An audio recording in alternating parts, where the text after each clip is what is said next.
चलें जी, एनसीईआरटी का solved example number 5 discuss करते हैं, जहां हमें प्रूव करना है स्क्वायर रूट 3 जो है वो एक इररेशनल नंबर है। इसको हम कॉन्ट्राडिक्शन से प्रूव करेंगे, जहां पर हम एज्यूम करके चलेंगे कि भाई स्क्वायर रूट 3 जो है, मान लो कि ये एक रैशनल नंबर है। अब ये जो अजम्पशन लेकर हम चल रहे हैं, इसमें हम प्रूव करेंगे कि इस अजम्पशन के बेसिस पर कुछ चीजें जो ट्रू नहीं है वो ट्रू बन के हमारे सामने आ रही हैं, है ना, या कुछ इम्पॉसिबल चीजें जो है वो पॉसिबल हो रही हैं। और उस लॉजिक के बेस पे हम बोलेंगे कि भाई हमने इसलिए जो अजम्पशन की थी वो गलत थी एंड रूट 3 इज इररेशनल। चलिए जी स्टार्ट करते हैं। तो क्योंकि रूट 3 जो है वो रैशनल है, तो वी कैन से कि रूट 3 जो है that's equal to p by q, where p and q these are integers. साथ में p और q जो है वो कोप्राइम है, मतलब इनके बीच में कोई कॉमन फैक्टर नहीं है ना। कोई कॉमन फैक्टर होगा तो लेट्स अज्यूम कि हमने उसको कैंसिल करके सिंप्लीफाइड फॉर्म में लिखा है और वो p बाई क्यू बना है हमारे पास, और q जो है वो जीरो नहीं है। ठीक है, तो क्योंकि रूट 3 जो है वो p बाई क्यू के इक्वल है, यहां पर हम क्रॉस मल्टीप्लाई करेंगे, will get square root of 3 times q is p। दोनों साइड स्क्वायर करते हैं तो LHS में स्क्वायर रूट 3 जो है जब स्क्वायर करेंगे this will become 3 and q will become q square. अब ध्यान से देखें, क्योंकि p और q कोप्राइम है आपस में, इसीलिए जो 3 है this has to be factor of p square. ठीक है ना, 3 जो है वो p स्क्वायर का फैक्टर है।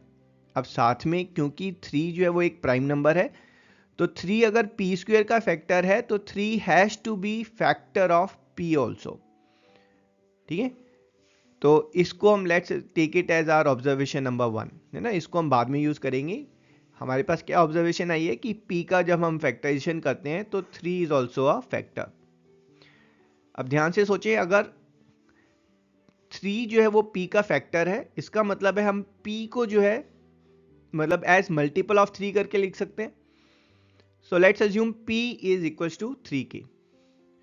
ठीक है, अब क्योंकि p जो है वो 3 का मल्टीपल है, 3k की फॉर्म में है, तो ये जो हमारे पास पहली इक्वेशन है 3q square equals to p square, तो यहां पर हम p को रिप्लेस कर रहे हैं 3k के साथ।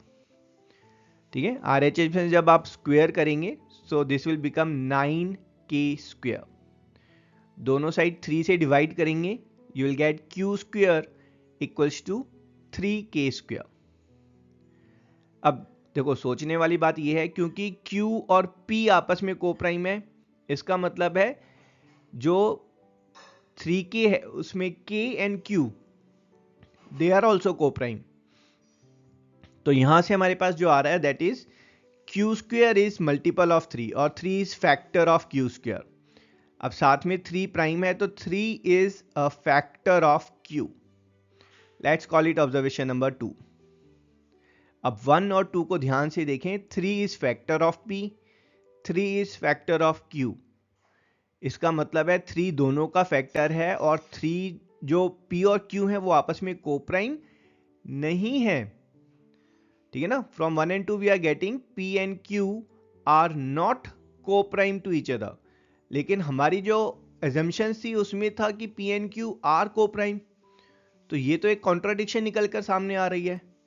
इसका मतलब है हमारी जो एजम्पशन है रूट 3 इज रैशनल वो गलत है, and thus we can say that square root of 3 is irrational number, and that's our answer.